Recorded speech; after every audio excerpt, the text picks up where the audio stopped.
Jeff Richardson invites you to listen to Foolish Wits, the only show where two funny leftists talk Shakespeare, comedy, writing, social issues, and more. Find out more at jeffsawesomepods.com. This is an Unspoiled Network podcast. This is Some Spoiled, a song of Ice and Fire 2, the co-host Switcheroo, the rereading Return to Westeros HBO spoiler edition, uncut, uncensored, and too hot for TV, bringing you the greatest hits from 2000. Call in with your requests now. In this episode, we are covering chapters 22 and 23, Arya and Daenerys. In these chapters, Arya hears an old lady giving some prophecies. She gets given a scrubbing and a dress. And Daenerys gets to meet the Unsullied for the first time. Welcome to Unspoiled.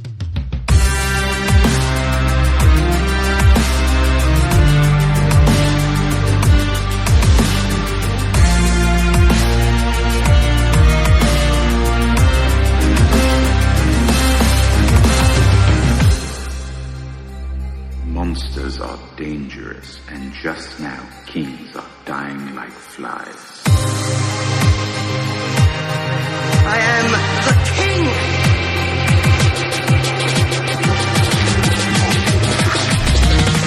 Fuck the king. Welcome to the show, everyone. I am Natasha. I'm RoShawn. All right. So I want to talk about Daenerys, but we have to start with Arya. And not to say that Arya's section is boring or anything at all, because there's some interesting things happening here. So we are arriving at this little keep with her band of, what are they? The Brotherhood Without Banners. Mm-hmm. I was going to say Band of Brothers. It's a very I was also going to say that. Oops. Which, by the way, if anybody is interested, was covered by Cam and Jamie for Unspoiled, so you can go and find that out. But these dudes are talking about Beric, and they are telling the Brotherhood, really sorry to give you this news, but Beric is dead. And they're like, that's very cute. No, he's not. I love that this keeps being a thing. Mm-hmm. And every time they're like, yeah, no, he's not dead. Yeah. And the people rarely are like, oh, no, he absolutely was. They're just like, oh, it's so good to hear. He's not right? dead. Exactly. Like, they just trust that these guys know what they're talking about, and that's not how it happened or could happen. And how awful is it when she thinks that the Karstarks are going to be like a saving grace? Oh my God. It just broke my little heart. There's so much of that in these books, I swear to God. So many moments of just like, oh, of course she would think that because she's behind the times. Mm-hmm. Can you, if she got by the Karstarks, it would be bad. It would be real bad. Yeah. And it's so wild to think that, allegiances change. But they do. They really do. And they change all the time. And, if she saw one of them in the wild, she would, definitely make a break for it and be running, full steam to freedom and safety. But then when she'd get there, it would be the opposite of those things. Yes. It's terrible to think about. It's awful. So when they're talking with, because there's an old man who lives here who's kind of out of it.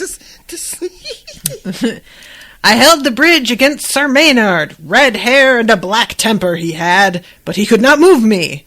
6 wounds I took before I killed him. 6! I love this guy.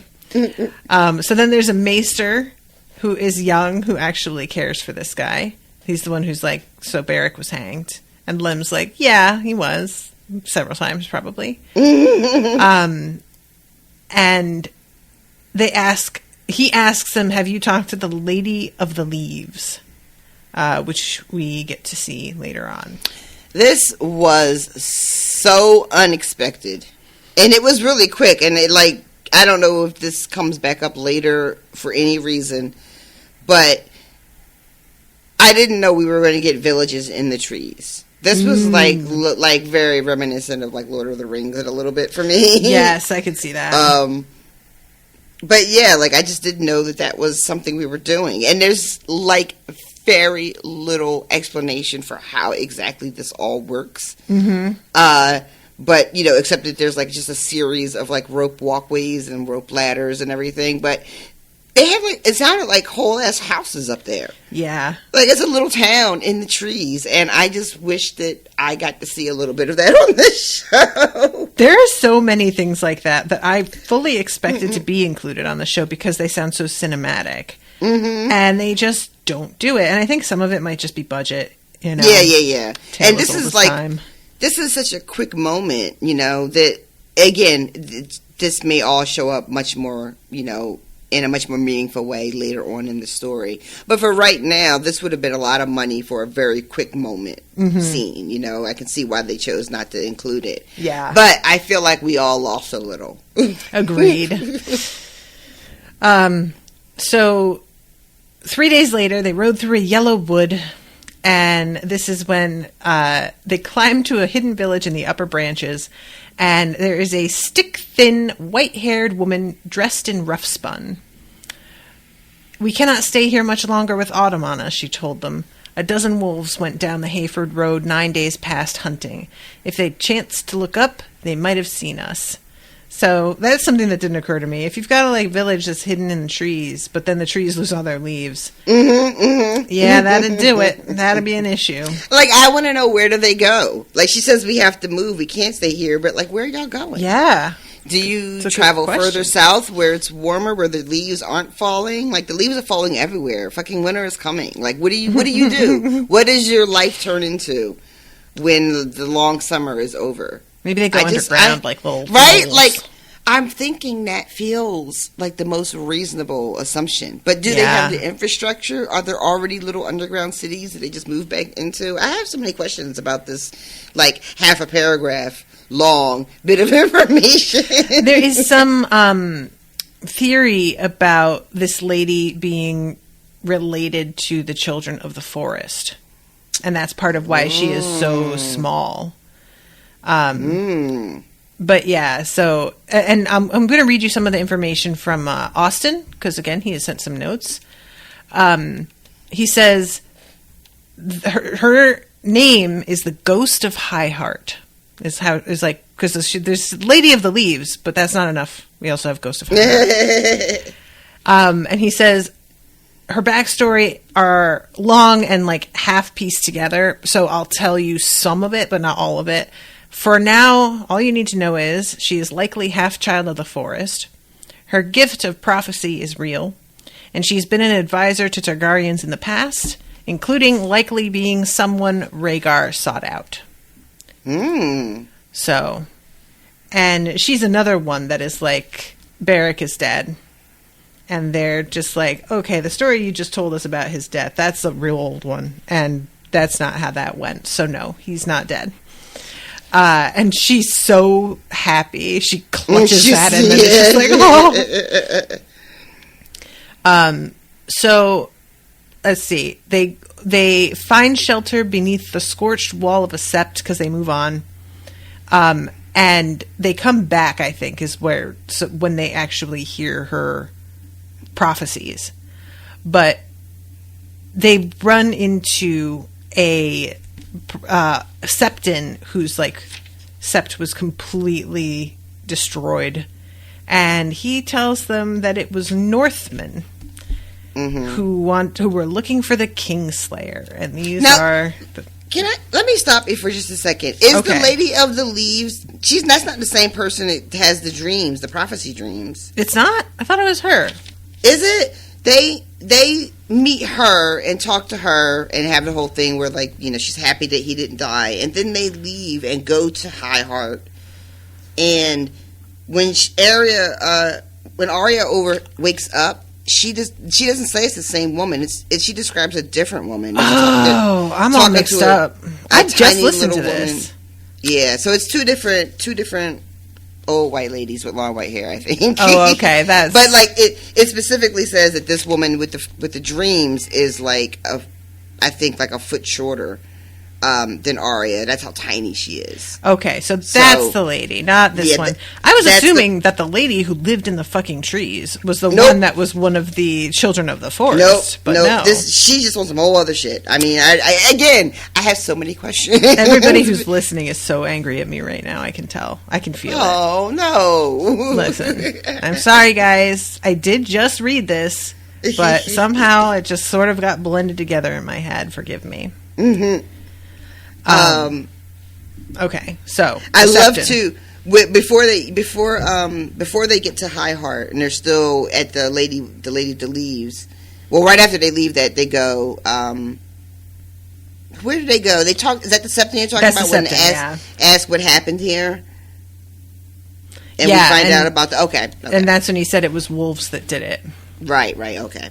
They were looking for Jaime Lannister, which there were some stories about Jaime having escaped, but they didn't know whether they were true. And then later they meet up with this other lady at Acorn Hall who says the same thing, and they're like, "Oh shit, he must really have escaped."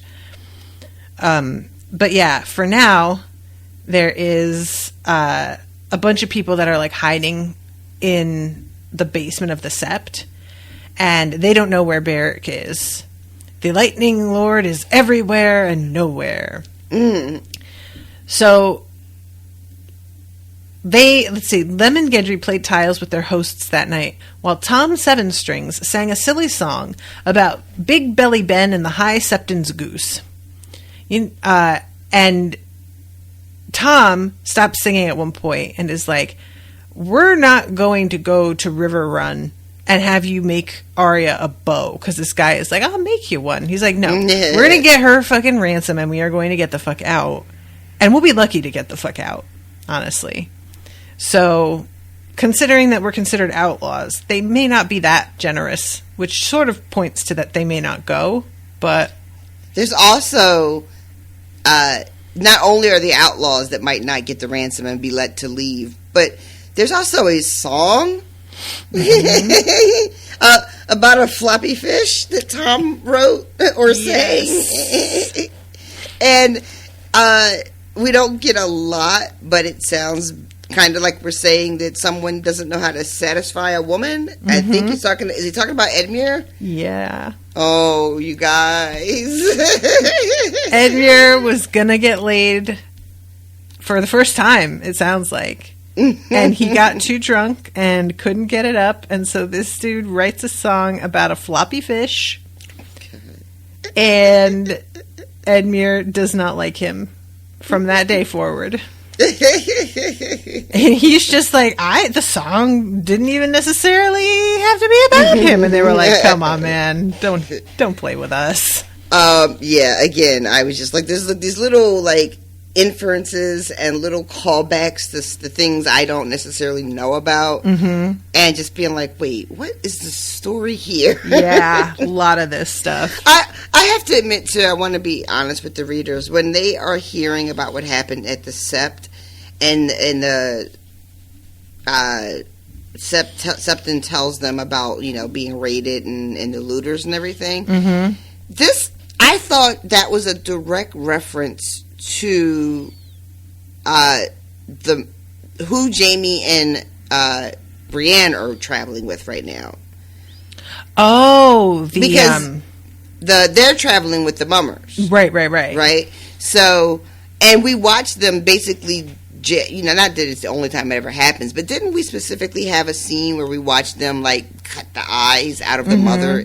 But this is not the same thing, because when they said, were they mummers, and then the Septon's like, no, they were Northmen, I was like, no, we just watched that. They're definitely mummers. What are you talking about? But I guess this behavior is just happening everywhere, because this is what happens when a country is at war. And like all the statues seem to have the same things made out of precious metals or stones or whatever. And one of the things I liked about understanding that this is an entirely separate group who behaved exactly the same is that it really does illustrate, like you have in your mind, like who are the good guys and who would behave a certain way and who wouldn't. And being and discovering that there are Northmen, even though they're Karstarks and they have like decided to tell Robb to fuck himself and all that shit. I feel like I subconsciously have been holding the North in a sort of morally superior class, you know, like they just would not behave this way. They're better than that. But nope. Indeed not at all. Not even at all. Not even a little bit.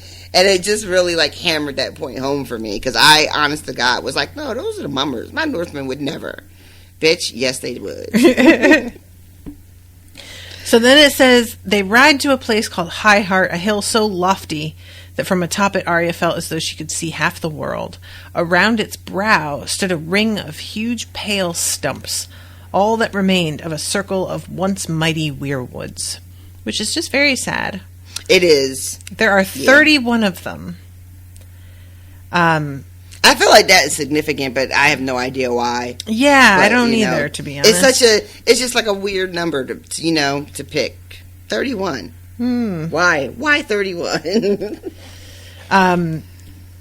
And Tom says that it used to be sacred to the children of the forest, this whole area. No harm can ever come to those who sleep here, he said. And Arya thought that must be true.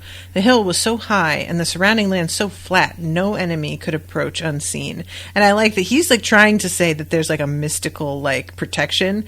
And she's just like, oh yeah, well the way the land is laid out, that does make sense. I enjoy very much that she's just not going to have it with any of the like bedtime stories they want to tell her because she's a kid. love that too. Like, he's just like, this whole place is haunted. And she's like, I used to play in the crypts. I'm not really worried about that particular thing that you're talking about. Yeah, I really enjoyed that as well. Yet even so, the hair on the back of her neck stood up that night. She had been asleep, but a storm woke her. The wind pulled the coverlet right off her and sent it swirling into the bushes. When she went after it, she heard voices. So this is the tiny little woman. Her white hair was so long it came almost to the ground. Her flesh was whiter, the color of milk, and seemed that her eyes were red, though it was hard to tell from the bushes.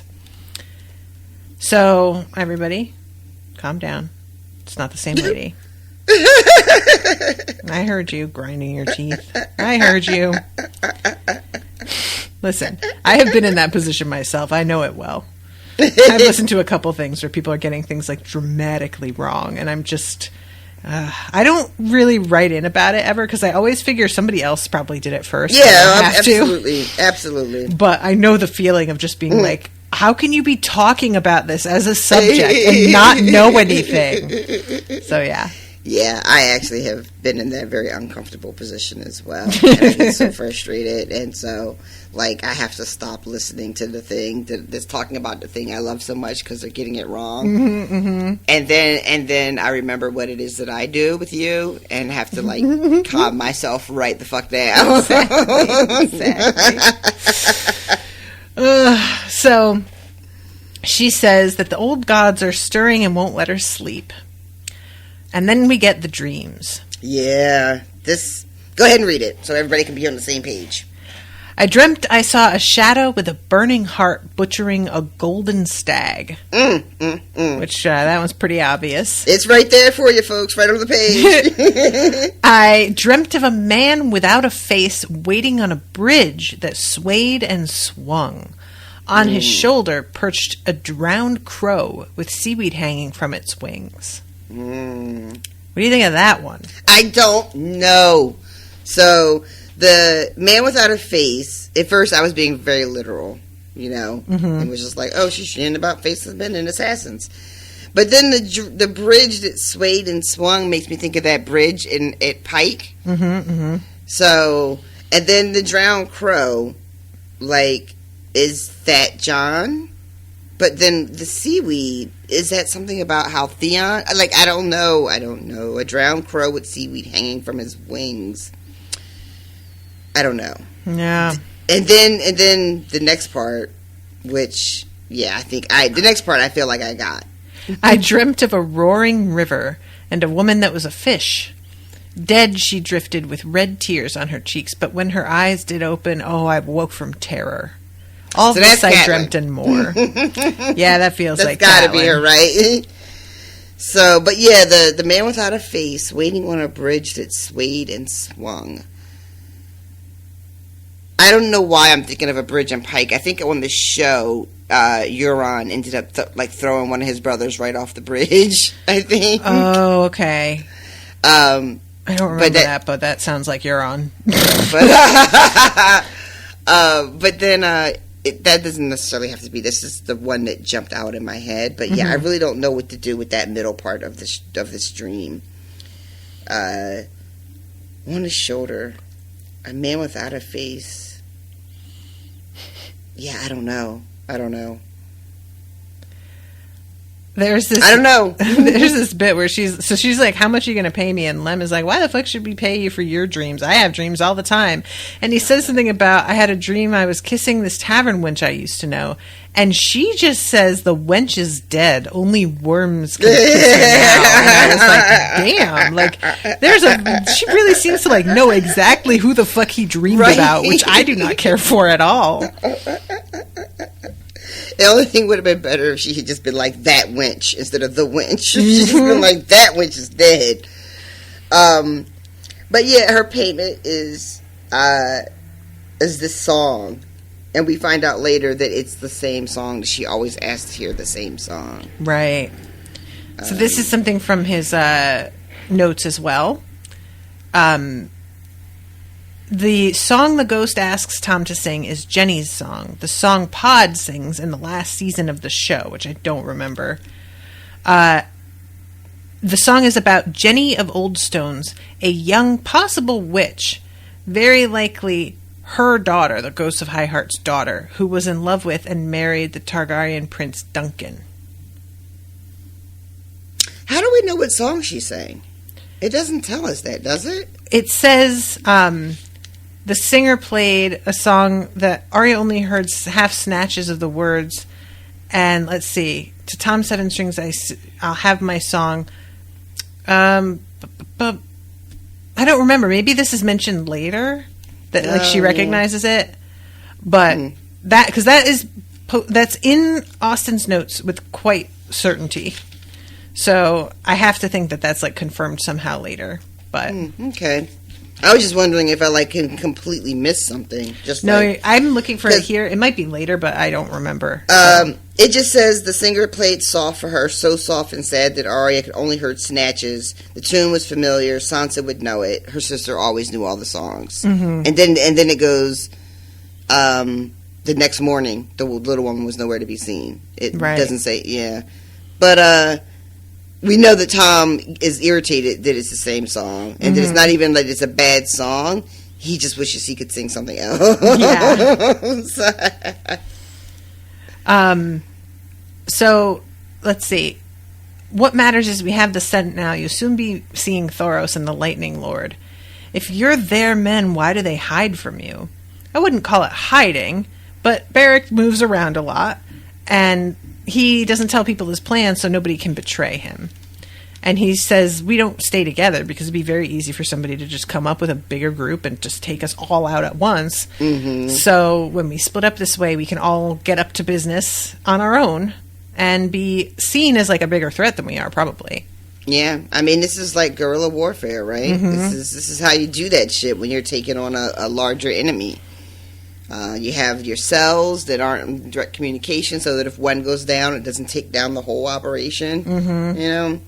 And this leads Arya to share with them.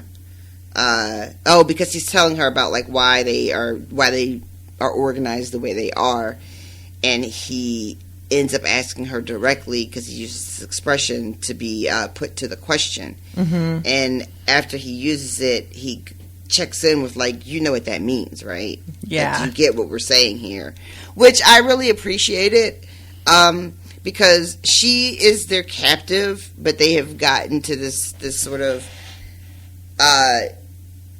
where they're they're definitely making sure she understands that she can't just go wherever she wants. She even flat out says it later that somebody is riding beside her, and she knows it's because they want to make sure she doesn't bolt again. Yeah.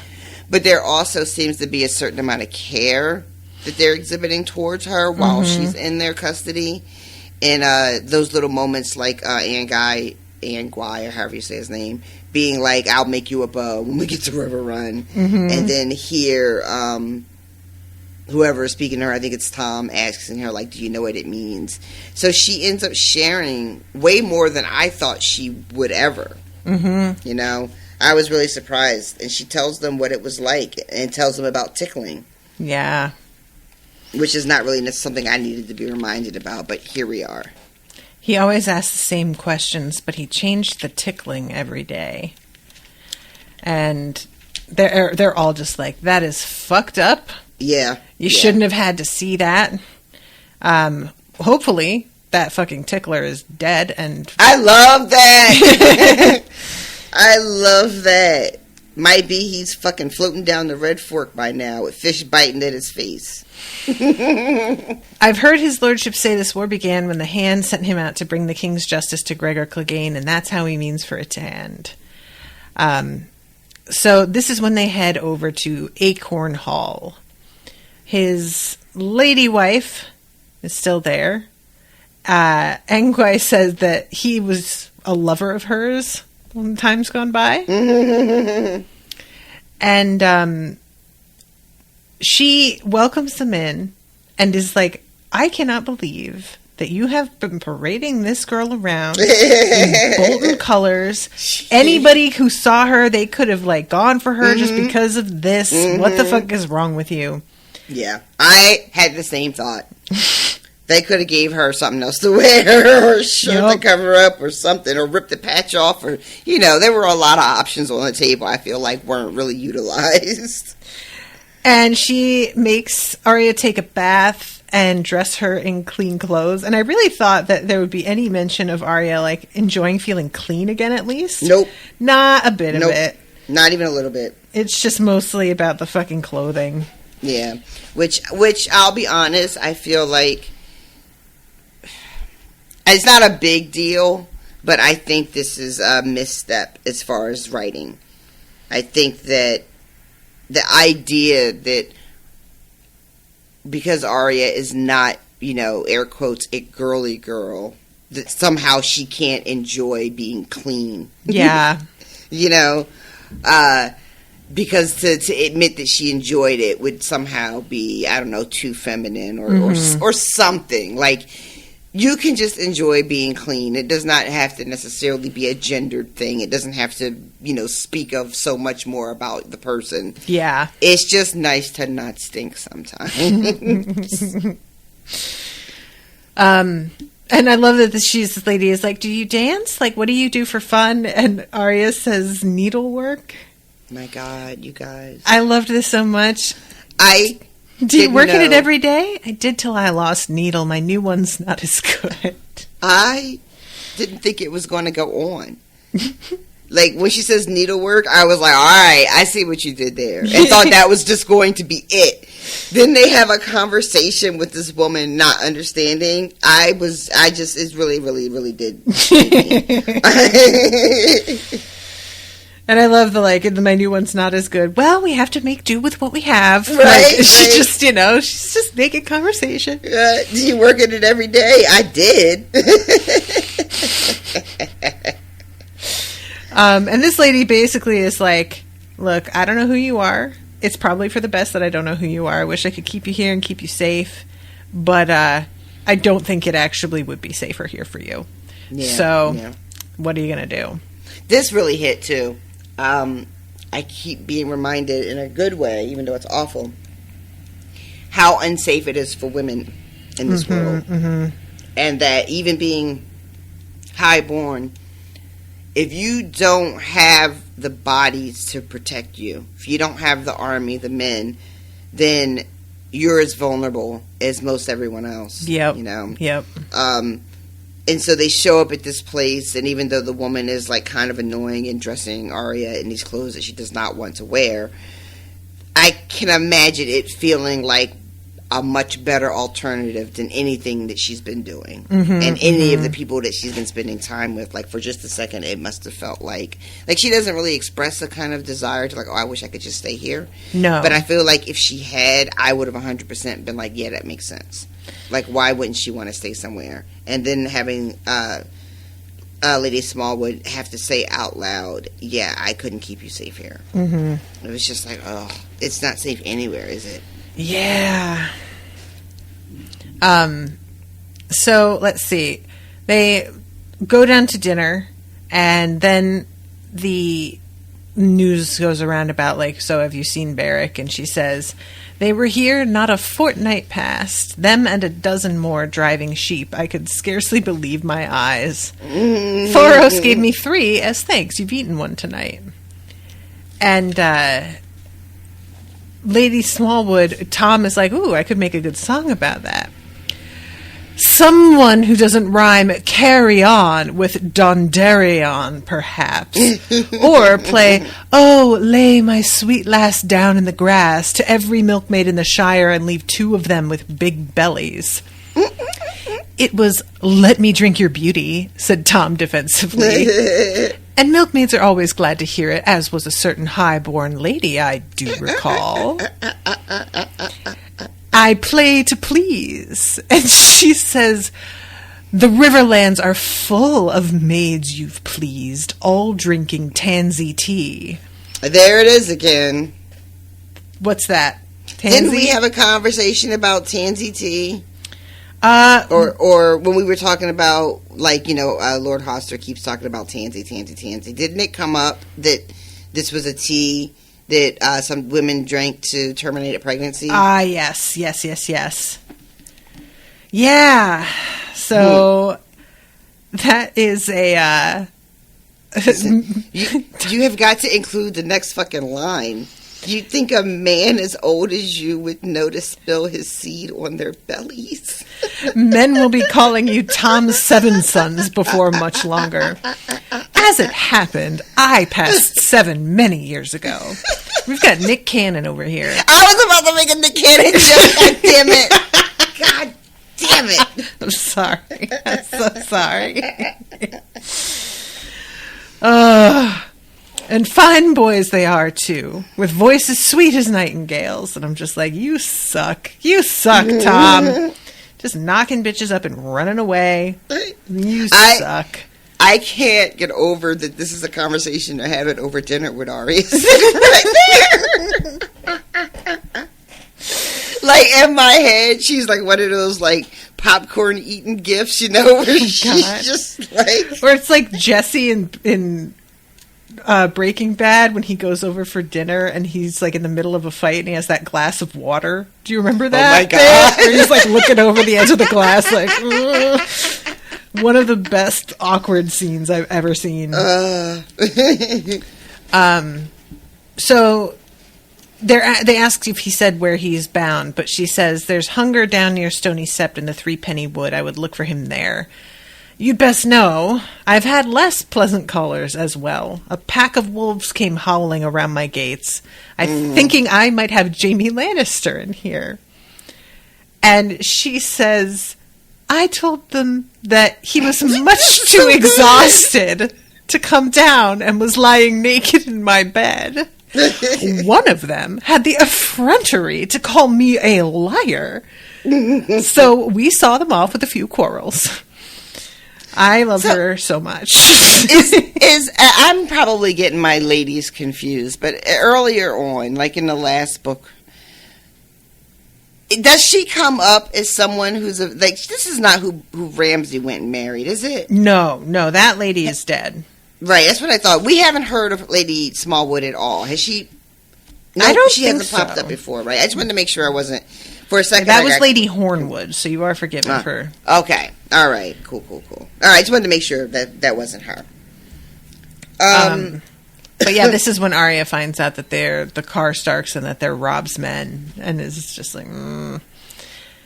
And they ask about they're first like, oh, so Jaime did escape, and then they ask, does you know how he escaped? And she says, yeah, but I don't buy it. They say that Catelyn let him go.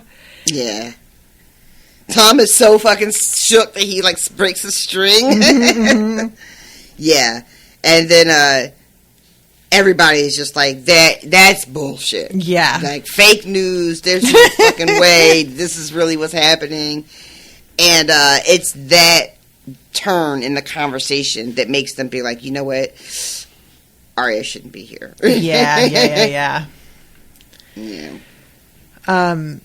So yeah, she goes out there. First we had Gendry that like laughed so hard when he saw her in gowns that he was like spitting his beer. And he said that there's a smithy. Do you want to go and check it out? And they go over there looking around, and he starts talking about the trick that Thoros used to pull, coming to his master and getting cheap swords, and then he would light them up with wildfire. And that was how he got the effect of this, like, flaming sword. And then it was, like, you know, pretty effective if you were, like, a dodo bird who didn't understand. I feel like I don't really care how or why the shit is on fire. The fact is, it's on fire, and that's what I'm most concerned with. Like Gendry is kind of just being like, I don't, you know, they were fooled by this parlor trick, and it was really nothing to it. And I'm like, it was a flaming sword. Yeah. There was plenty to it still. Agreed. Hard agree. I love this too. What does Gendry say? He says something about talking about his master and Thoros, and he says, you know, about how he was Thoros could outdrink King Robert, and he's like, they're both gluttons and sots. And Arya's like, you shouldn't talk about the king that way. And he says, I was talking about Thoros. I love that so much. And that's why they got along so well. Yeah. And then this is a weird thing happens. Is this when they end up like wrestling, or is that later? It's shortly after this. Right, yeah, after this. Yeah, I love her. I wish I had a flaming sword. Arya could think of lots of people she'd like to set on fire. That line just made me laugh. I had to read that one. But okay, so yeah. First, there's you look nice. You look different, but you look like a proper girl. You even smell nice. You don't. You stink. And she shoved him, and then this is when they start to, like, you know, wrestle. Yeah. So this is they're like playing, you know. Mm-hmm. He's trying to pin her down. He's got her arms, and she's punching him, and he's just laughing at her face because the punches aren't really doing anything. Mm-hmm. It's not stopping him. And then he gets her with both hands in both of her wrists and one of his hands, and then starts to tickle her with her free hand, and she just knees him right in the nuts, which is what needed to happen. Good for her. And when they are found by the rest of the group, they kind of laugh and think it's funny. Mm-hmm. Especially the guy from Winterfell. It ended up being the opposite of what I thought it would be.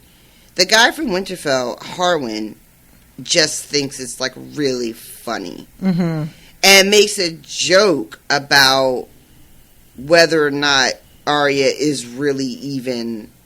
Oh no, Anguy is the one who makes a joke about, are we certain she's even highborn? Right. But then Lim is the one that's like, fucking cut the shit. Mm-hmm. She's a girl, and she's half your age, and you're going to keep your hands off of her. Yeah. And then Harwin co-signs when Arya's like, you know, I started it. And then Harwin is like, yeah, she probably did start it. You should just leave Gendry alone. So I have very mixed feelings about this scene. I don't know... I'm not sure what Gendry was doing, you know, and I think it's supposed to be innocent, and maybe I'm just old and jaded and have been, you know, blindsided by these types of things so often, You know, where something fun turns into something not fun really fast. Mm-hmm. And characters that you think you like and think are safe turn out to not be safe at all and do these horrible things. And just in real life. Yep. You know, these moments turn ugly really fast. And you never know when that's going to happen. And people that you think you can trust that would never do such a thing fucking turn around and do such a thing. Mm-hmm. So I'm willing to say on record that my discomfort with this scene could 100% just be from like real life shit and not anything that has to do with Gendry. Yeah. But I didn't particularly care for it. I just didn't. Yeah, I can understand that.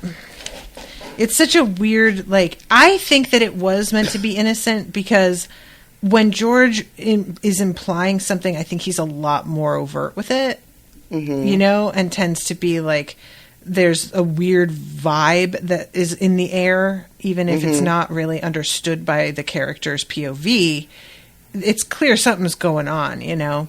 Right. But I can understand what you mean and your concerns with that. Yeah. It's just a really weird sort of, and you know, it's just like the fact that he was just talking about how she looks like a girl now. Exactly. Finally, yeah. I was about to say exactly what I was about to say. The acknowledgement that now she looks like a girl, and so now suddenly the idea of being this kind of this type of physicality with her that hadn't occurred to him before when she didn't look like this, like, you know, that triggered how she is presenting now triggers what happens next, and yeah. Even, like, the way he steps closer to her and, like, sniffs her. Yeah. Yeah. Yeah. And then there's just something about the fact that, like, they're horsing around, you know, I get it. But he's also physically dominating her, attempting to. Like, he's trying to restrain her. He's trying to pin her down. He's trying to hold her hands in such a way that she cannot really defend herself. I could see, too, even if it wasn't what he meant, that maybe Arya felt that threat from what he was saying to her and was just like, okay, well, fuck you. And that's part of why she just, like, picked a fight and shoved him and tried to run. Because she was like, I don't really like where this all is going, and I don't want any part of it anymore. Yeah, yeah. And he catches her and keeps her from running, which is, like, the first thing like, that right there, to me, is the first red flag. Like, if I want to fucking leave this situation that I'm in with you, I get to fucking leave it. But yeah, and then there's Thomas singing while they come back, and yeah, yeah.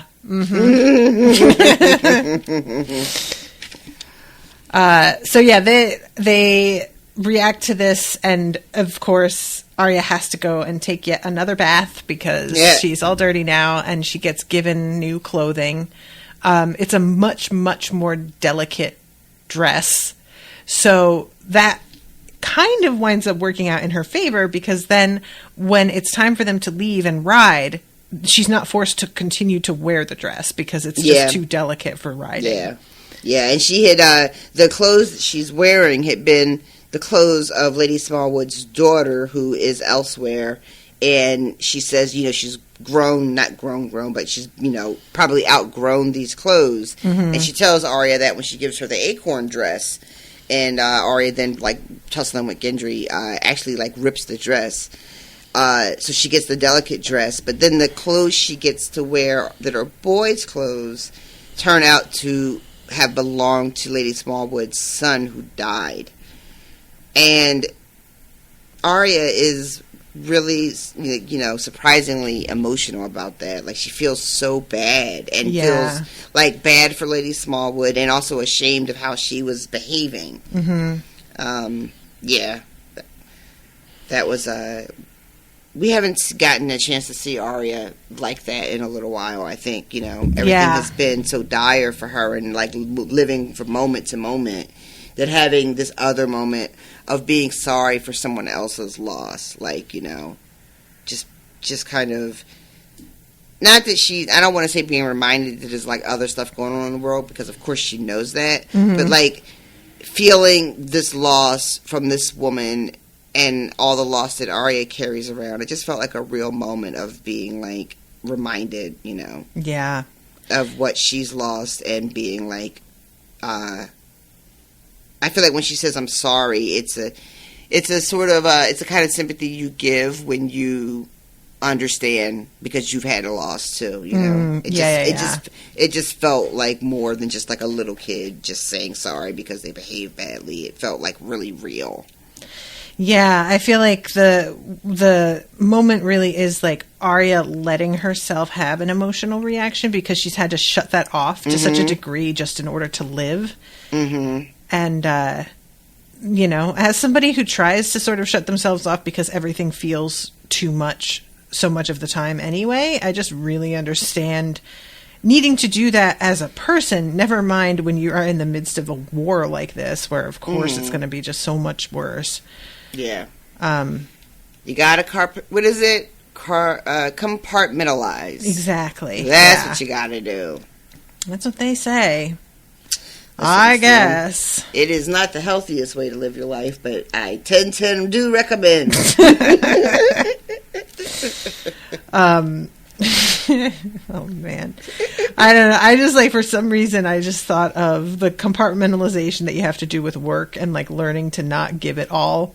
And did you see that post that I put? It was somebody's tweet where they wrote, I'm just going to share my screen. Oh my God. I read that. When I tell you that shit, it was like a speaker was on in my brain as I was reading it. I was just like, that is so perfectly done. I need to share it because I know everybody's going to immediately hear it in their head. Yep. And I don't even work that kind of job, but that happens like when I do the like Patreon ambassador meetings, we do them on Zoom, and somebody says it that way at least 3 times per meeting. So it's just really, that got to me a little bit.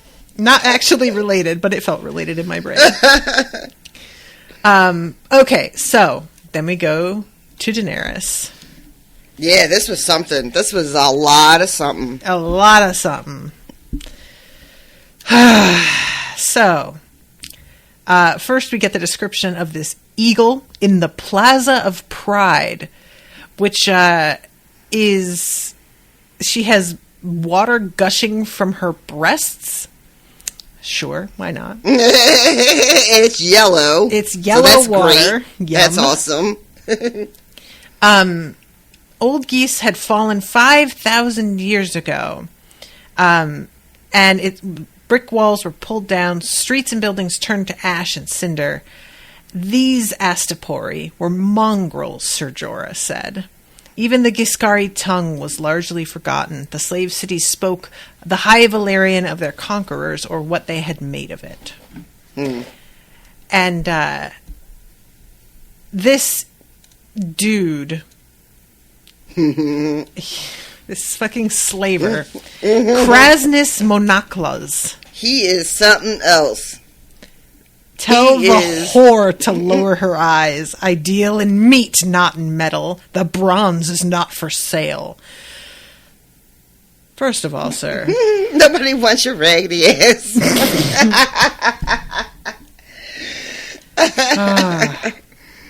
I just hate him. And it's just...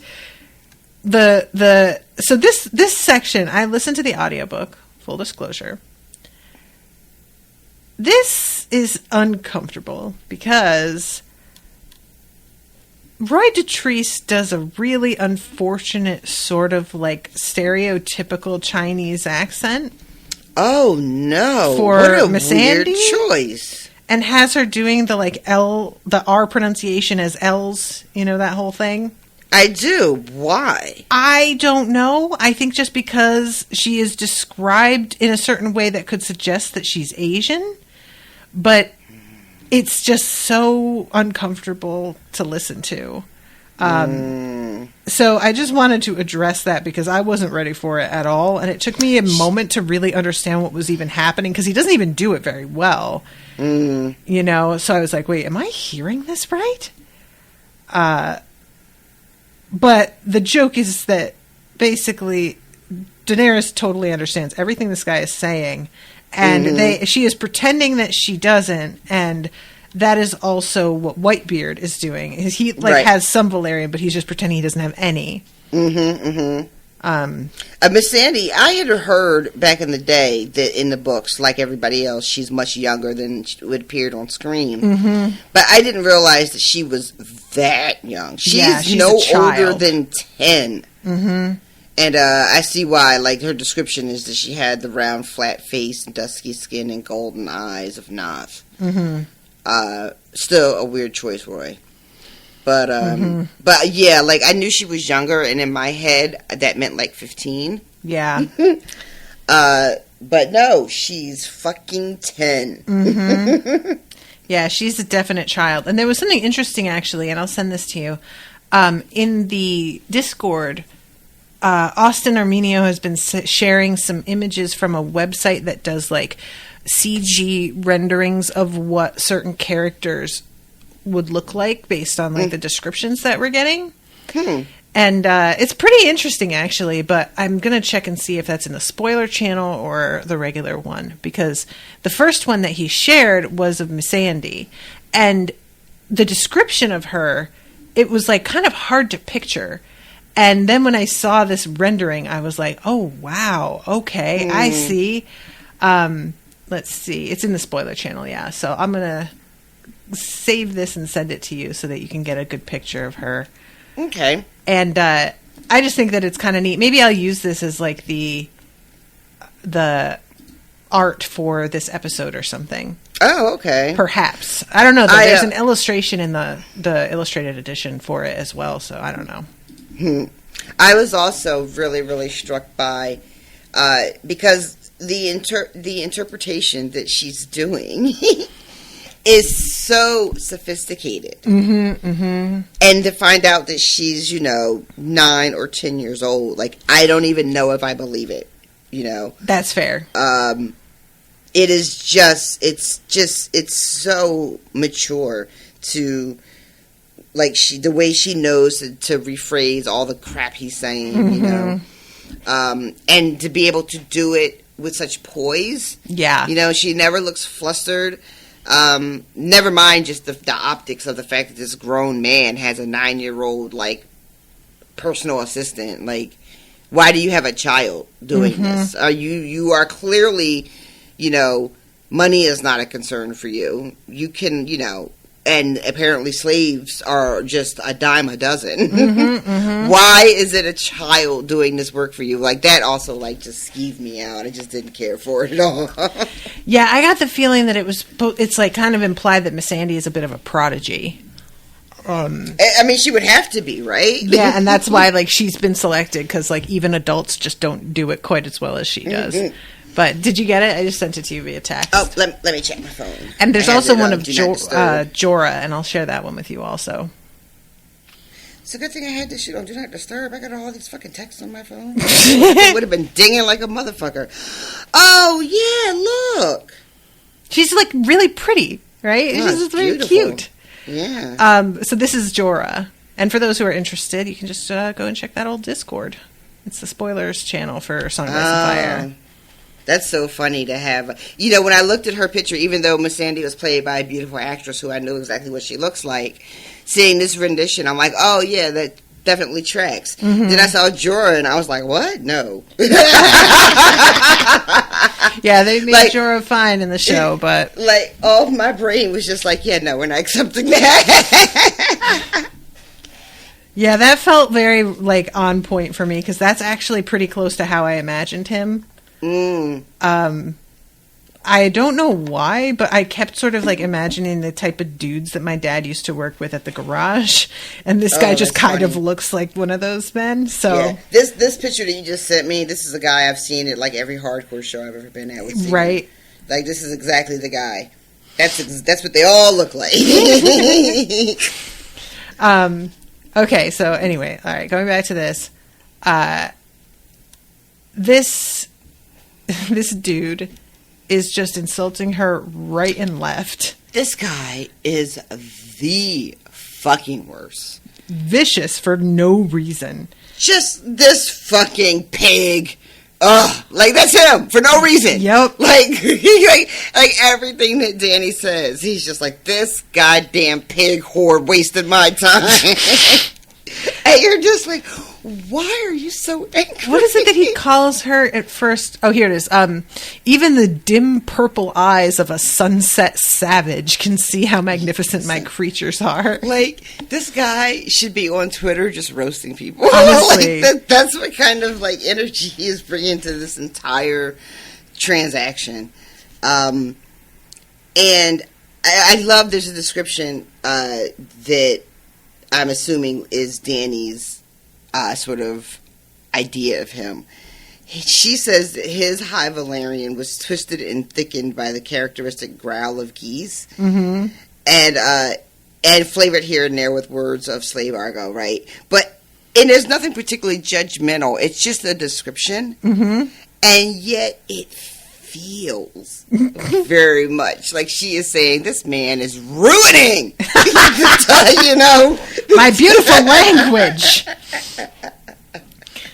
Did you see the roast episode of The Circle already? I think that Chris was there.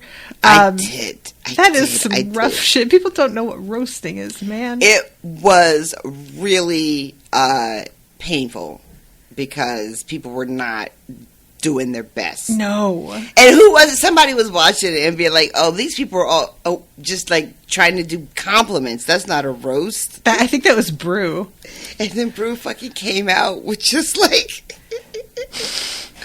what did he say? I can't even remember what his was. His was one of the ones that I thought was going to win because there wasn't a lot of pickings, to be honest. But didn't he win? Did he? Oh, I thought he didn't. Well, I can't remember. I thought he won though. Wow. But sorry, I can't say that. Can't say that for certain. But yeah, he was one of the only ones that like really tried to like do the fucking thing, you know. Yeah. Somebody else had tried to do it, but wasn't as good. I think it was Nathan, because somebody told Brute he had a face for radio, and Nikki Glazer was just like, "Yeah, you don't get credit for that joke, sir." That was really good. The only thing that you wrote was like part of the rhyme. She was a pretty tough judge. I enjoyed her a lot. I have no idea who she is. I know that Owen didn't either, and I thought that it yeah. It's funny, after I saw the episode with her in it, it just so happened like the next day I saw a commercial for a reality show that she has. And I was like, oh, that's that girl from The Circle.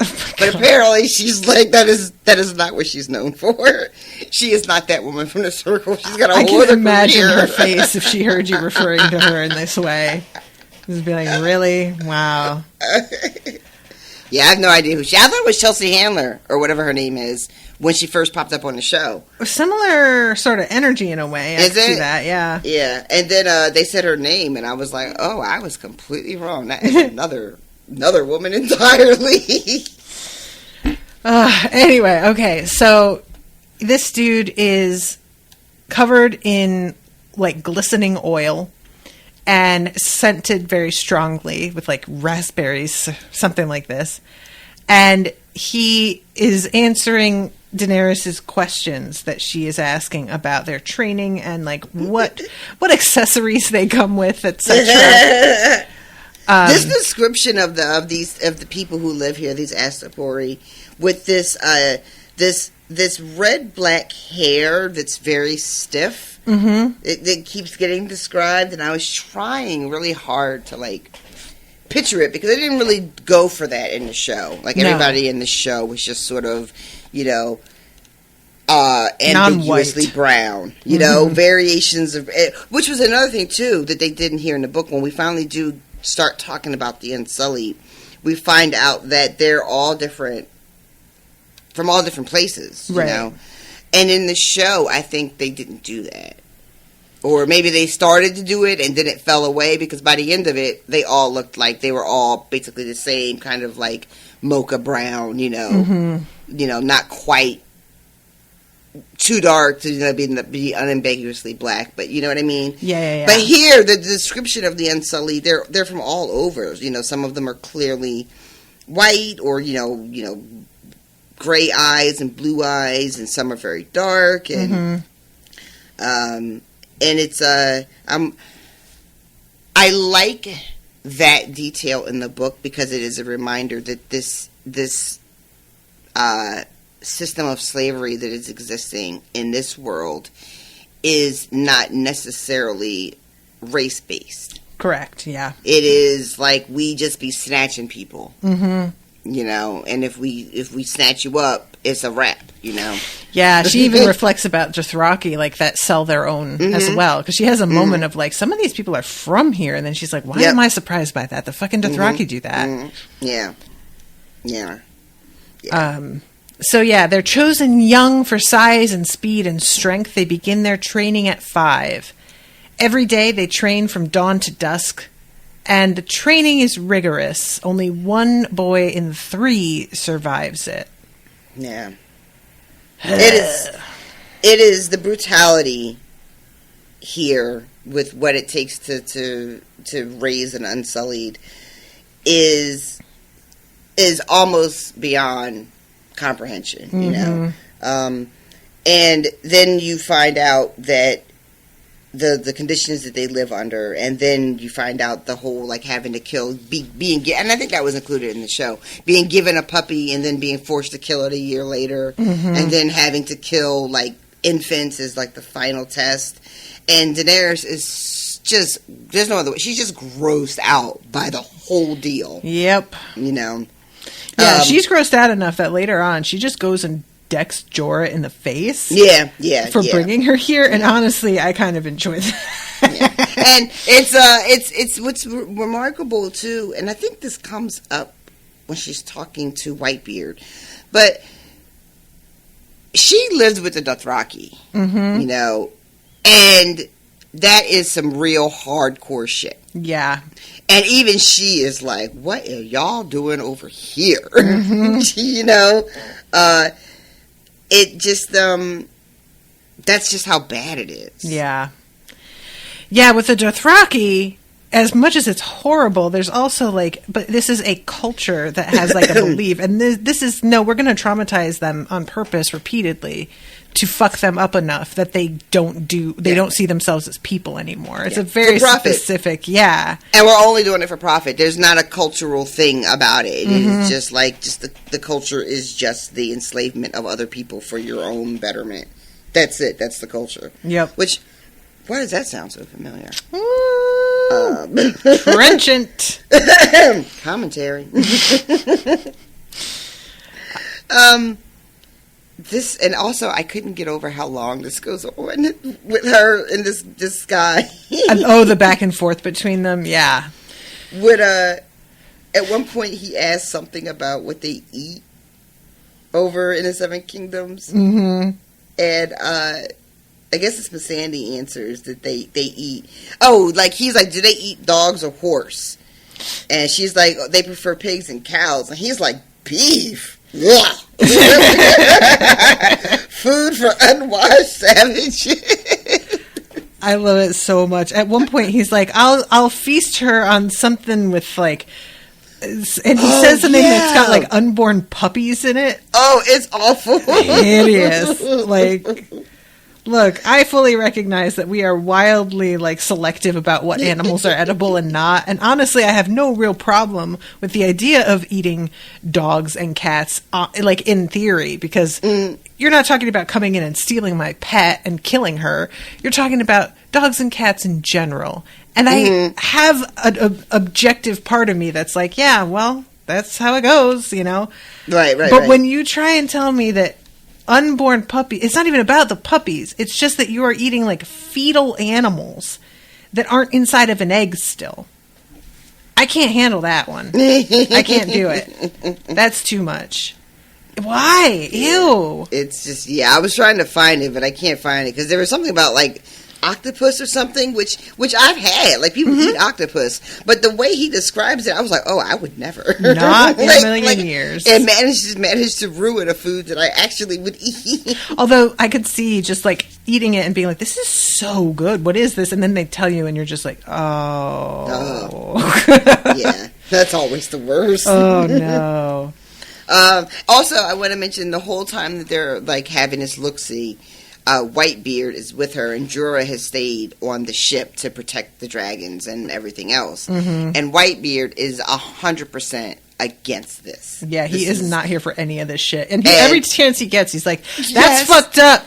That's fucked up, too. I think that is fucked up. And when he can't, he's just banging on that stack. Oh, I really do enjoy that, though. So, let's see.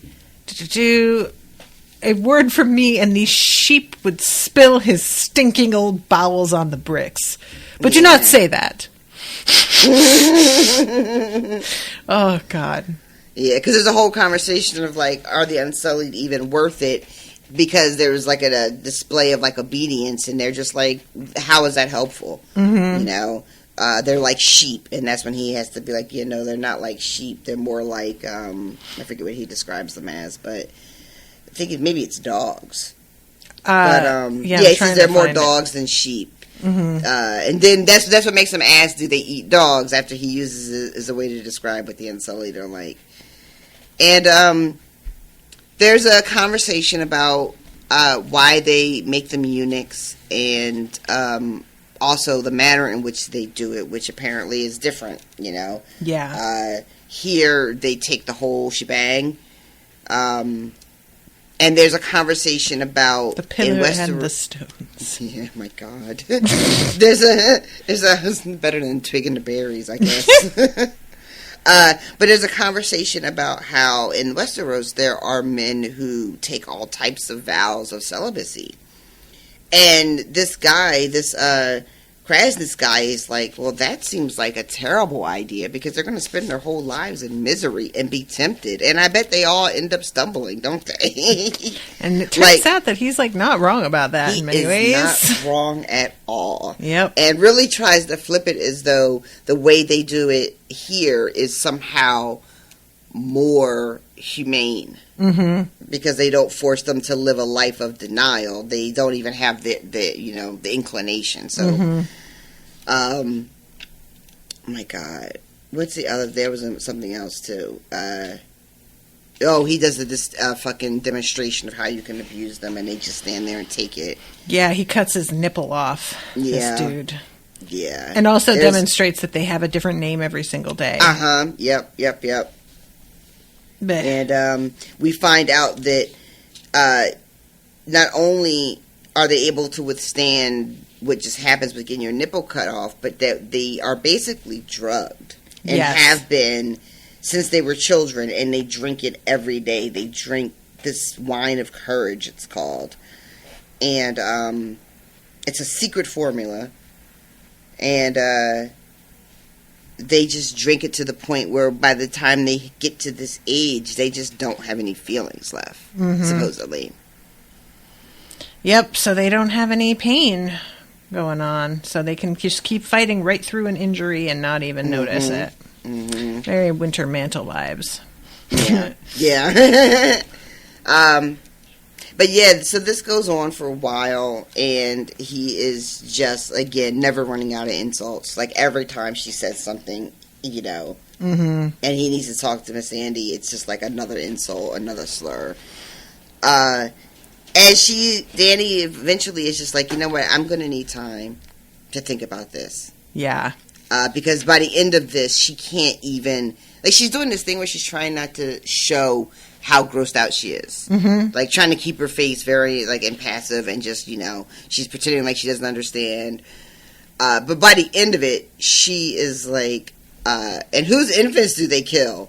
And it's starting to be really apparent that she is not happy with how a lot of this works. Yeah. Yeah, she says something about how, like, oh, so they give them a piece of silver to, like, pay for the mother's pain? And he's like, the silver's not for the moms? What? Yeah. No. Yeah. The silver is for the fucking owners, obviously. What a soft, mewling fool this one is, he says about her. Tell the whore of Westeros that the mark is for the child's owner, not the mother. I can't with this fucking guy. Because the Unsullied are not allowed to steal. Right. Yep. Meanwhile, Whitebeard is just tapping away. Tell her to open those slut's eyes of hers. He begs you to attend this carefully, your grace. Oh, my God. Yeah, it's very good. So, I'm trying to think, what is the other thing he brings up? Oh, when he's talking about, like, their gear that comes with them. And they will come with their sword and their shield and their sandals. Yes. And a tunic. But everything else, you got to buy yourself. They'll wear armor if you provide it, but you got to provide it. And they're spiked caps. Oh, well, they get to keep those, because that's like the big fucking prize. You know, after you kill the baby, you get your spiked cap. Ugh.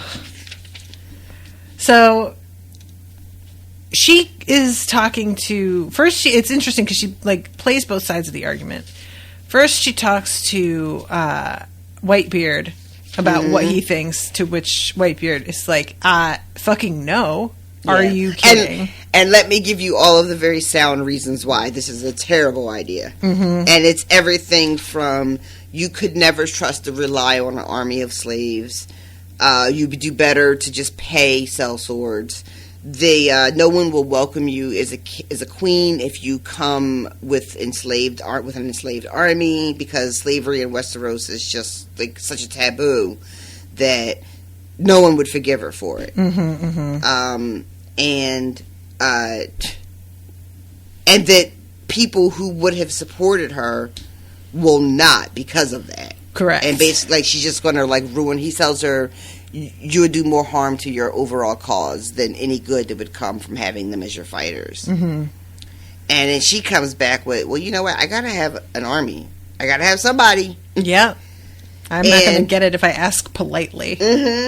And he then tries to counter that with, well, there are still a lot of people that remember your family and remember your brother and would want to support you should you come back. And she says, she has to go make that shit awkward. She's okay. They love my brother. What about my dad, though? And puts it right there in a really, really prickly situation. I love that so much. And he just says, he's also remember. And eventually he says he gave the realm years of peace, and that's like changes the subject. That's it. And then he says something to well, this conversation she has with Whitebeard is before they're alone, you know, after they've left. They're having like a side conversation, and then she tells Krasinski that she needs some time to think about it, and then he is like, I got another guy who wants to buy him right now, you know, so hurry up. I love when he's like, he wanted to buy all of them, and Miss Sandy is like, he only wanted 100. Shut the fuck up.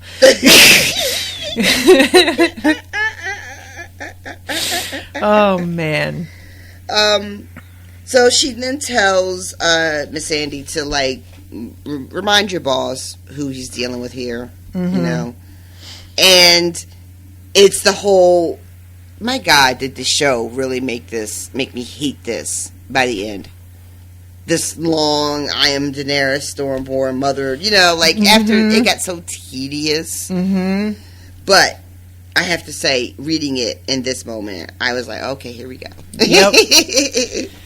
But he is unmoved. Yeah, he is not impressed at all. Old geese ruled an empire when the Valerians were still fucking sheep. And for a minute I thought he meant they were fucking sheep, like they were goddamn sheep. But he meant literally fucking sheep. And it took me a second to like register that. And then my tongue is... You thought he was calling them sheeple? Yeah, basically. You know, and he was like, they hadn't even like evolved yet, kind of thing, you know. Oh, but God, that's great. And then my tongue is wasted wagging at women, east or west. It makes no matter. They cannot decide until they've been pampered and flattered and stuffed with sweetmeats.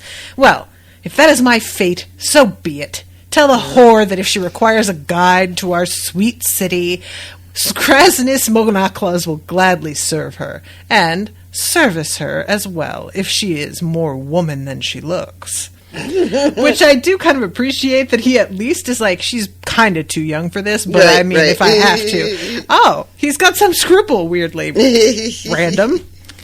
The fucking translation is just that, he'd be most pleased to show you while you ponder. Oh, yeah, here it is. I'll feed her jelly dog brains and a fine, rich stew of red octopus and unborn puppy.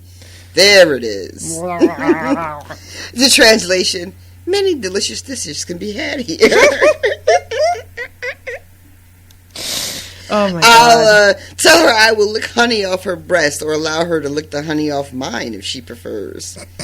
Translation, Astapor is most beautiful at dusk, your grace. Oh, God. And then he mentions the fighting pits. One boy will be rolled in honey, one in blood, and one in rotting fish, and she may wager on which the bear will eat first. Tap, tap, tap. Arston Whitebeard's face was still, but his staff beat out his rage.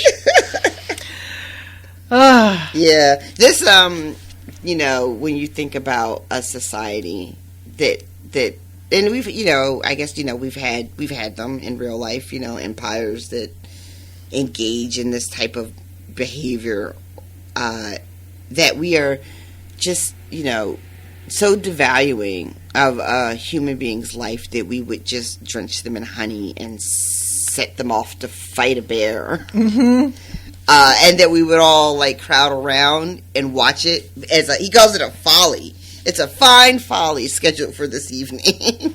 I can't. Ew.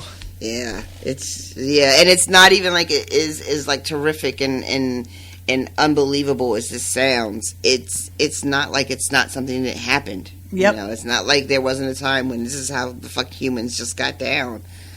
Ugh. Indeed. We suck. We really do. We really suck. This is what happens when people don't have Netflix. Anyway, all right. So I delivered that like that was a real joke, but I feel like no, that was real truth. I feel like that is 100% accurate. At least on Netflix, they're only pretending to be eaten by bears. Right? No bears were harmed in the filming of this, is the thing we say. Not people. Don't hurt the bear. God. So much of it, she's walking around the city and is realizing, a lot of it is so old and crumbling, and it's just sort of a weird place. Yeah. It's the way, the condition the city is actually in compared to how some of these upper class people seem to believe the condition the city is in seems so disconnected. Yeah. These, the moneyed class really seems to believe that they are still living in an age of empire, but this whole place is falling to dust. Mm-hmm. In some areas, literally falling to dust. Yeah. Small wonder so many Astapori women veiled their faces. The brick dust stung the eyes worse than sand. Mm-hmm. So they are making their way through, and there's a point at which there's a little boy, a naked boy with peeling skin, sat in a dry brick gutter, picking his nose and staring sullenly at some ants in the street. He lifted his head at the sound of hooves and gaped as a column of mounted guards trotted by in a cloud of red dust and brittle laughter. Bareheaded, each man had teased and oiled and twisted his stiff red-black hair into some fantastic shape. The naked boy watched them for a bit, along with Danny, but soon enough they were gone, and he went back to his ants and a knuckle up his nose. Mm-hmm. What a weird aside. Yeah. There's another bit, too, where when her and Whitebeard are heading back, and she remarks how the city doesn't seem like it's not very crowded like the other places that she's been. Mm-hmm. And I thought that was interesting because the fact that there's not as many people living there sort of lends itself to the overall impression that this is kind of a dying city. Yeah. Yeah, definitely. And there's also a bit too when she's talking about the city, and she just says what like a weird place it is, and she's like, and I've been to the House of Dust. So if I say it's weird, this shit is really weird. True enough. I forgot that she says that. So she says, when I leave Astapor, it must be with an army, Sir Jorah says. Sir Jorah was a slaver himself, Your Grace, the old man reminded her. And I was like, woo! Mm-hmm. Spicy responses over here. I really enjoy it, though. The little bickering that they have is very fun. I like that it keeps coming up. Like, people keep reminding us, what Jorah was into before. And he's trying to convince Daenerys to go to some of these other places to find a sellsword, and she has to be like, you know what, my brother did that. We were all over these free cities, trying to buy an army, and all of these people were feeding him wine and promises and gassing his head up, basically, but none of it ever came to anything. And I'm not going to be a beggar. I'm not going to do that. And Whitebeard is like, it's better to be a beggar than a slaver. And this is when she says, like, the fucking thing. There speaks one who has been neither. And she has to, like, really, like, she could have just stopped right there. She really didn't even need to say nothing else, in my opinion. Yeah. But she tells him, basically about her experience. She asks him, do you know what it's like to be sold?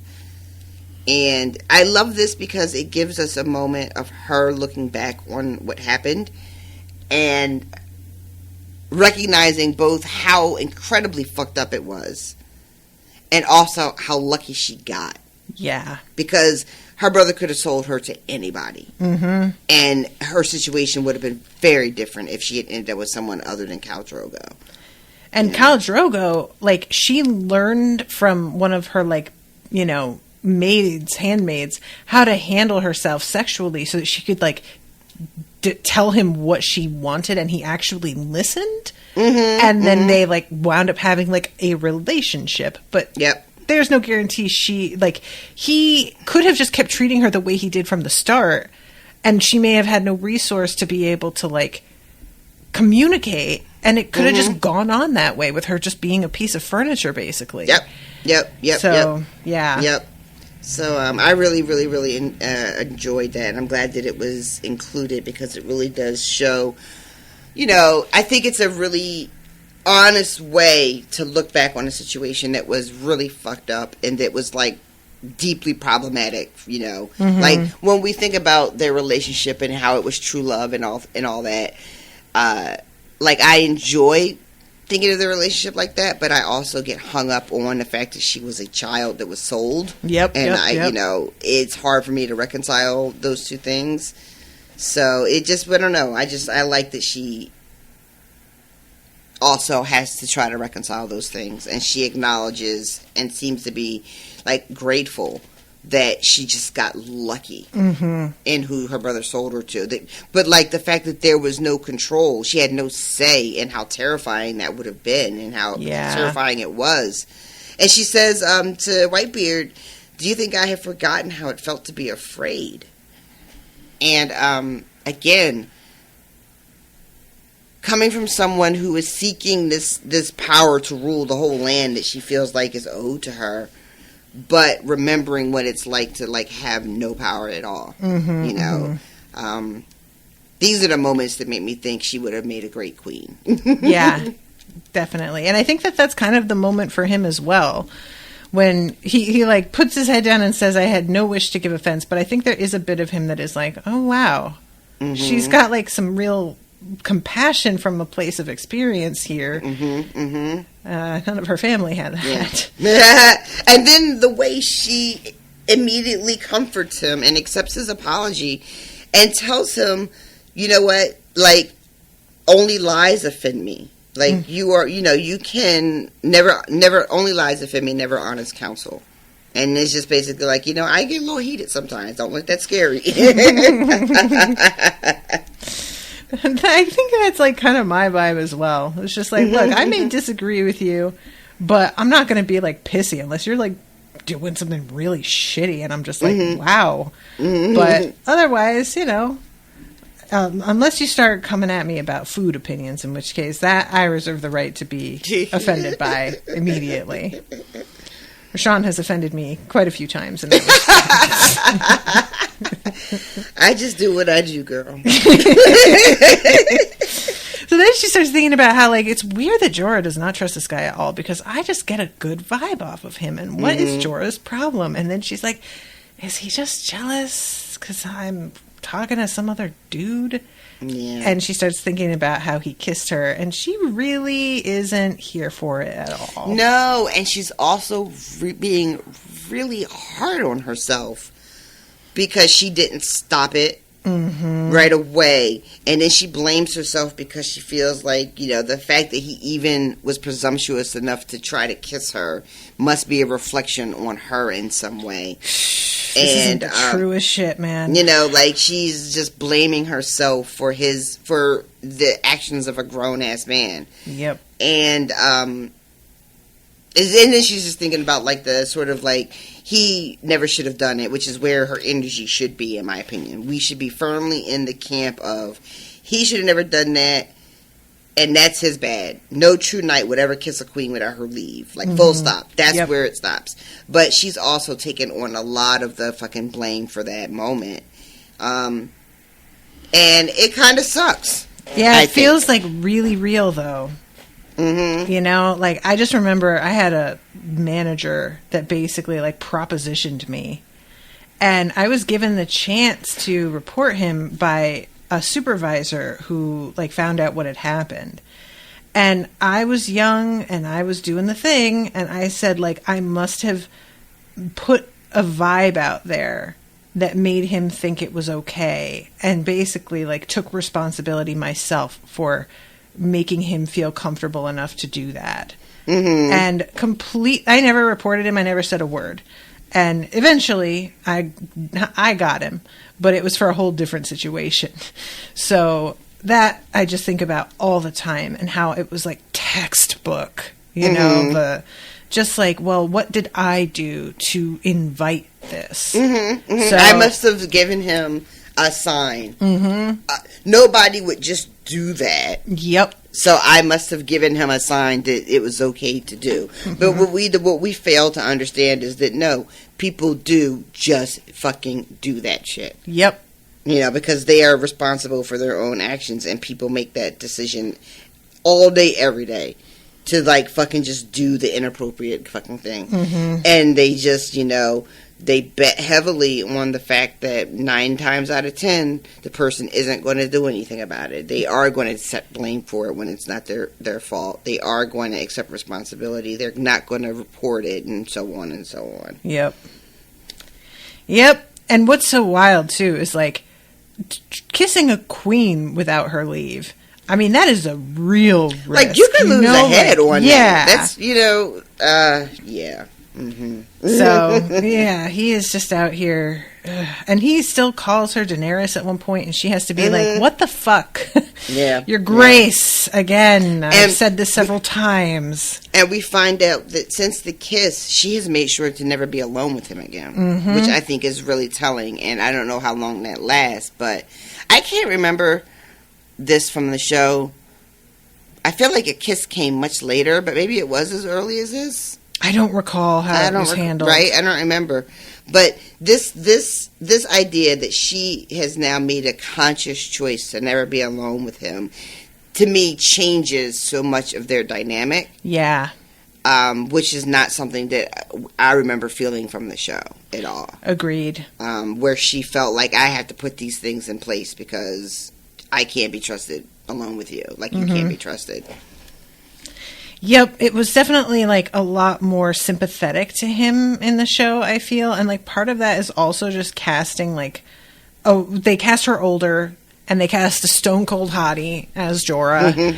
And they make it so much more, like, palatable in some ways that I feel like it makes her seem, like, so unreasonable for not welcoming this, versus in the book, it's, like, very clear that is not the way to go here at all. Like, it's a good thing that she isn't considering it. But actually, one of the things she says to herself about the kiss is that, he shouldn't have done it, and here's why. He's 3 times my fucking age. He's too low of birth for me, and he knows that. And I never gave him fucking permission. Like, if he is my king's guard, my queen's guard, like, he knows all of this. He's supposed to be aware of all of these reasons, and the fact that he went ahead and made a move anyway. Eyes are like a real red flag. But then she's like, I will say though, I had forgot what it's like to fuck, and that kiss did just like sort of reawaken that a little bit. Yeah, and then we get this weird scene. The accidental masturbation scene. Yeah. Accidental masturbation and then like lesbian scene. But it's not actually a lesbian scene. It's like she's not really a person to Eerie, because Eerie is like doing this in such a way that it's very disconnected from her. It's just like she is no different than like getting a bath together. Exactly. It's laying out her clothes for the day, the brushing her hair. This is just part of her duties. And when Daenerys says to her, like, wait, you're not like a bed warmer anymore. Like, you don't have to do that. And she's just like, no. That's just what I'm a handmaid. That's part of the job. Yeah, she's like, I like pleasing you, and I'm just going to do that in the various ways that I do. But Dany is really, it's sort of interesting because in the moment, she's like apparently fine with it. But it's the next day when Eerie suggests doing it again. She's just very uncool with the whole thing. And it's just like, no, I don't want that. And like backs away from her in a way that's very reactionary, it feels like a little bit, Yeah. It's her seemingly at her discomfort at what happens with Eerie. It seems like it's a mix of a couple of different things. Like, she doesn't want to treat Eerie like she is just something that she can use, right? Like it feels like there's a real affection between the two of them, and she doesn't want Eerie to just be, just a bed warmer or whatever. Like, there's more to their relationship, and there's more respect than that. Also, it seems like there's some discomfort with being that sexual outside of being with a man that's like age appropriate and status appropriate, and all that. Yeah. Yeah, and then also, I guess, just the sort of realization of how much she misses, not just like sex, but how much she misses Drogo, and hasn't really thought about him in that way in all this time. Yeah, I couldn't help but laugh though, because like Eerie does this, and it says like it was no more than a few moments before Daenerys was coming. Like, Daenerys is trying to make herself come and doesn't quite know how to do that yet. So she's like, oh, this isn't working. I'm like, it's right there, which I think all of us know that feeling. And then Eerie comes down, does this shit. It takes like a minute and it's over. And then immediately she just turns over and goes back to sleep. And she never says anything to her. And it's like, there's something about that that's really funny to me. That she's like, one, very good at this. So she handles that shit right away. And two, oh, thank God I can go back to bed now, Jesus. Something about that so practical. Yeah, again, just like it's just part of the job. Like, it was so mechanical for her, it was just like nothing to it. So she slaps Jorah when she first gets back home, right? And then they don't talk anymore. No, they talk a little bit after that. So I'm trying to find the spot here. Oh my God, fucking Strunk Bell was just eating a dog. That has been roasted when they get back. Oh, that's right. So he comes up and says, how many men do they have for sale? And she says none.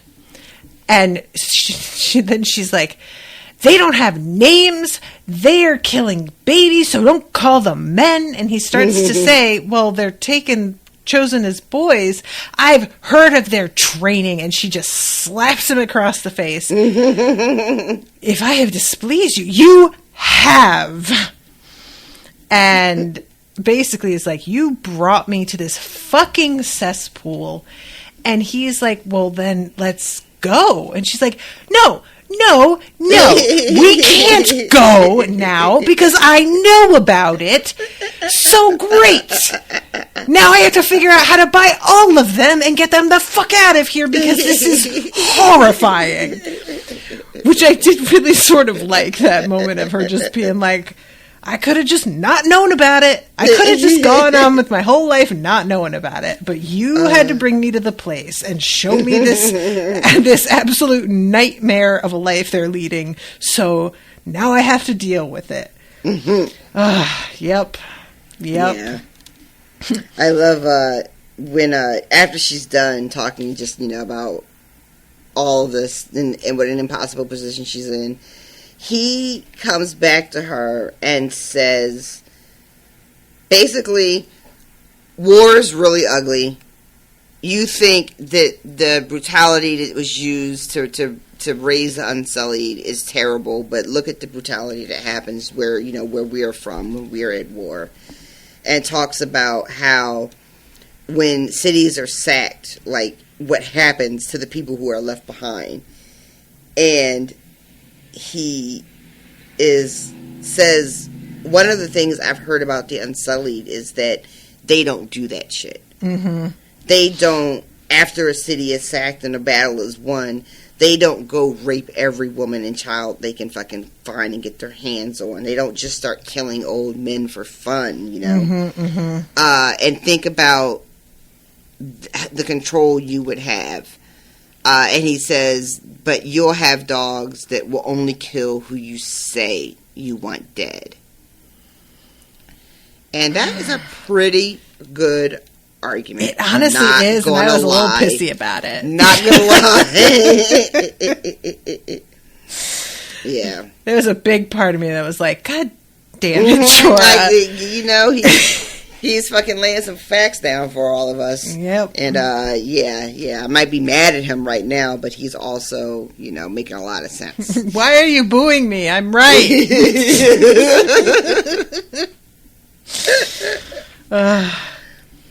And then I love this bit too, because whenever we have moments of being reminded how smart Daenerys is, I'm always here for that. Mm-hmm. And she asked him a couple of questions, and she wants to know, why do you think the Dothraki never came and sacked this city?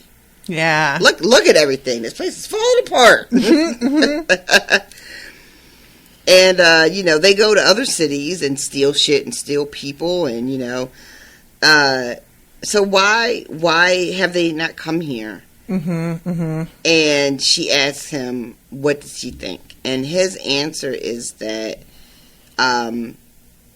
the city doesn't really have a real army in the traditional sense, and a lot of these people just like to pretend they're still ruling and they dress up, but, it's not really that. And the thing that's saving them is that anybody who doesn't live there knows that if they really tried to take that city, everybody there who has Unsullied would just fucking loose them out. Just let them loose on everybody. And that is what is really keeping that city from being taken by anybody. And then there's reference to a time when the Dothraki did ride against the Unsullied, and I guess it didn't go well. Sure didn't. And he also is like, because she's like, well, the Unsullied would just like have so many slaves to sell, and he's like, yeah, who would they sell them to? That's the whole point of this place, is they do that part. Yep, they're the middleman. Yeah, and there's a. She's like, what's the second reason? He's like, well, who would attack here? Like, who? Mm-hmm. Like, literally, who would it be that would do it? And we get a description of the next closest cities, and that there's not a real reason for any of them, Marine and Yunkai, to actually attack. Like, what would be in it for them? Mm-hmm. And then, like, where would you go? Yeah. Like, what good are slaves once you've killed the slavers? Like, where's everybody going? How are they living?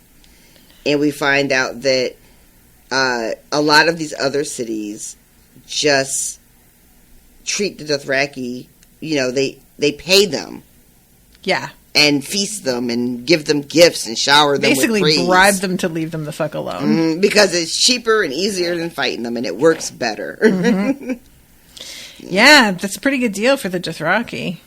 It's basically like, getting payments from the mob to leave you alone, or to the mob, I should say. Yep. And then, doesn't Mormont make a similar thing that Whitebeard said about how... Because she said something about, you told me once, I reminded you of Rhaegar. And, that's when he calls her Daenerys. Yes, that's right. Yes. That's right. She has to correct him again for like the 40th time for some reason. Yep. And, she's saying, he led freemen, not slaves. And, Jorah is like, well, no, it's true. There was no higher honor than to receive a knighthood, Mm-hmm. But guess what? He died. He lost in the trident. So, yep. Maybe that's not who you want to model after. And I feel like Whitebeard made a very similar argument when she asked about my father, but maybe not. No, I don't think so. Yeah, I think he just was like, the people fondly remember him, and that's why they would follow you. Yeah, I think he said something like the people who bent their knee yearn for the return of the dragons, and I think I was thinking that was something different, but no, he doesn't really say anything about Rhaegar. So, yeah. Indeed. So, yeah, that's the last words. Rhaegar fought valiantly. Rhaegar fought nobly. Rhaegar fought honorably. And Rhaegar died. Yeah. End of chapter. That's it. That's it. That's it and that's all.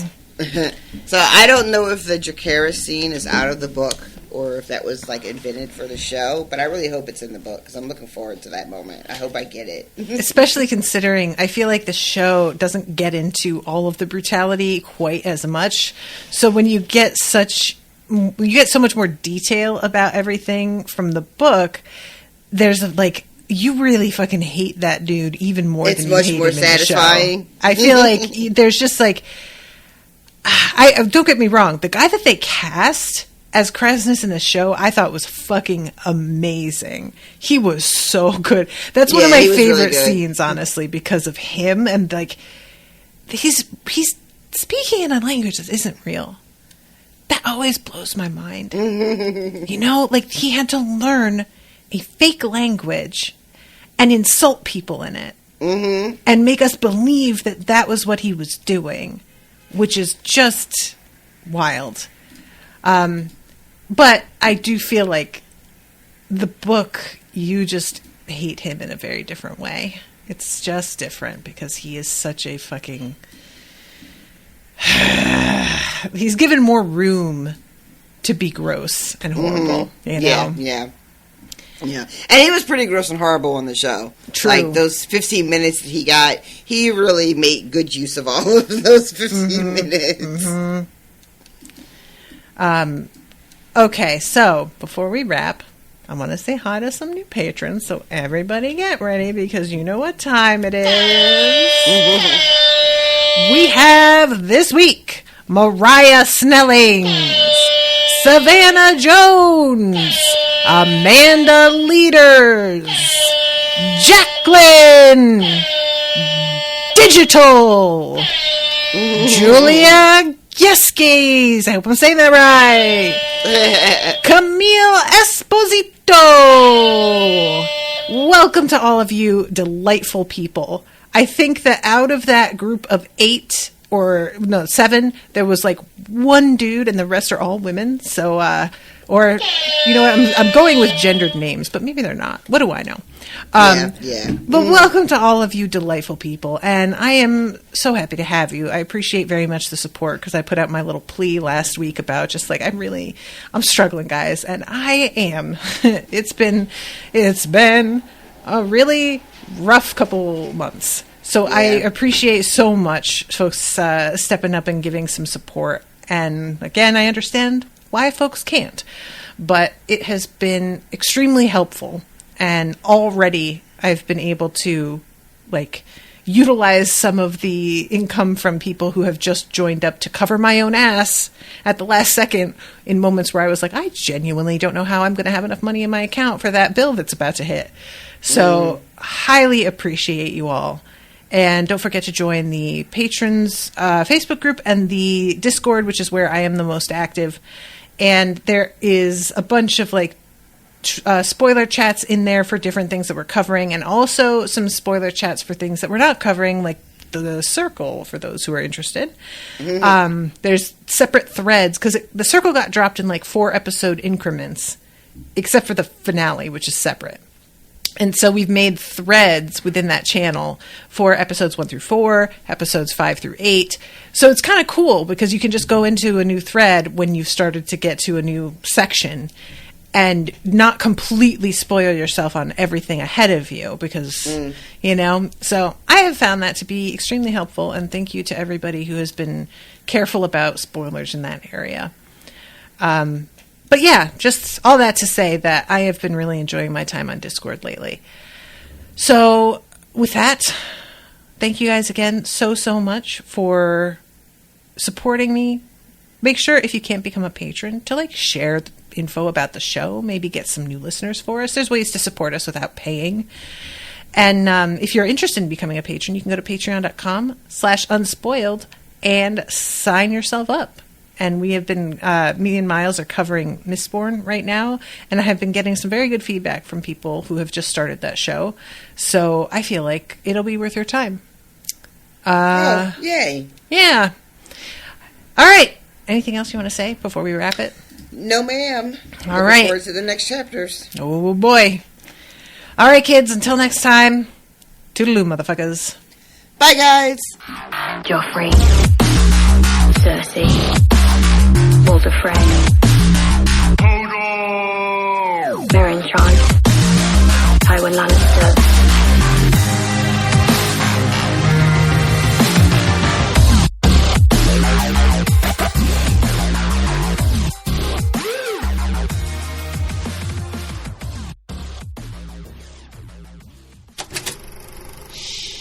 That was an Unspoiled Network podcast.